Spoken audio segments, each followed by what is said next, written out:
Good morning, everybody. Welcome to week 3 of reading the Bible cover to cover. Joining me this week is Cute. Cute is going to start off happy. I think he's looking forward to hearing what this is going to be. This chapter is called The Terrible Lie. Adam and Eve lived happily together in their beautiful new home, and everything was perfect for a while. Until the day when everything went wrong. God had a horrible enemy, and his name was Satan. Satan had once been the most beautiful angel, but he didn't want to just be an angel. He wanted to be God. He grew proud and evil and full of hate, and God had to send him out of heaven. Satan was seething with anger and looking for a way to hurt God. He wanted to stop God's plan, stop this love story right there. So he disguised himself as a snake and waited in the garden. Now he's not so happy. Now God had given Adam and Eve only one rule. Don't eat the fruit on that tree, God told them, because if you do, you'll think you know everything. You will stop trusting me, and then death and sadness and tears will come. You see, God knew that if they ate the fruit, they would think they didn't need him, and they would try to make themselves happy without God. But God knew there was no such thing as happiness without him, and life without him wouldn't really be life at all. As soon as the snake saw his chance, he slithered silently up to Eve. "Does God really love you?" the serpent whispered. "If he does, why won't he let you eat the nice, juicy, delicious fruit?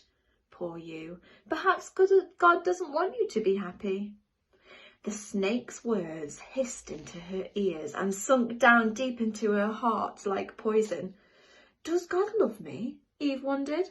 Suddenly, she didn't know anymore. "Just trust me," the serpent whispered. "You don't need God. One small taste, that's all, and you'll be happier than you could ever dream." Eve picked the fruit and ate some. And Adam ate some too. And a terrible lie came into the world, and it would never leave. It would live on in every human heart, whispering to every one of God's children, "God doesn't love me." And it wasn't a dream, it was a nightmare.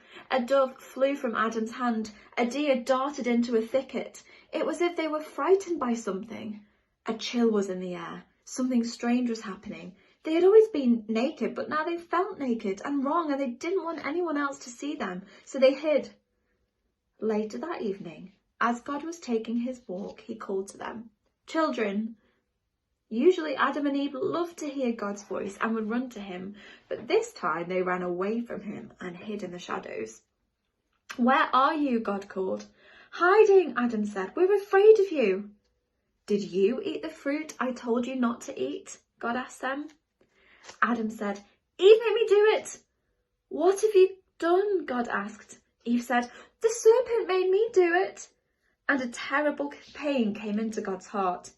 His children hadn't just broken the one rule, they had broken God's heart. They had broken their wonderful relationship with him, and now everything else would break. God's creation would start to unravel and come undone and go wrong, and from now on everything would die, even though it was all supposed to last forever.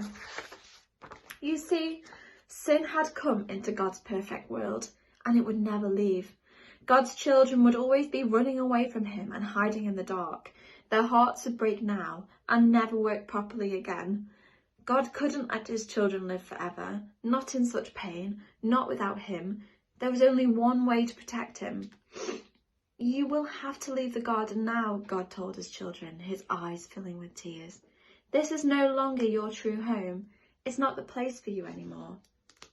But before they left the garden, God made clothes for his children to cover them. He gently clothed them, and he sent them away on a long, long journey out of their garden, out of their home. Well, in another story, that would all be over, and that would be the end.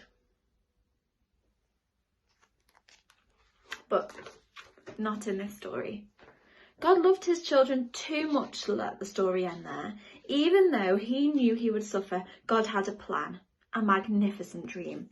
One day he would get his children back. One day he would make the world their perfect home again. And one day he would wipe away every tear from their eye. You see, no matter what, in spite of everything, God would love his children with a never stopping, never giving up, unbreaking, always and forever love.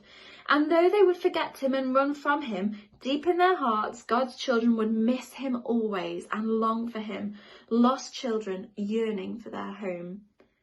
Before they left the garden, God whispered a promise to Adam and Eve. It will not always be like this. I will come to rescue you.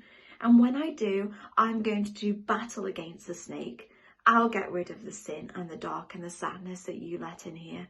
I am coming back for you. And he would. One day, God himself would come. And that's the end of chapter 3.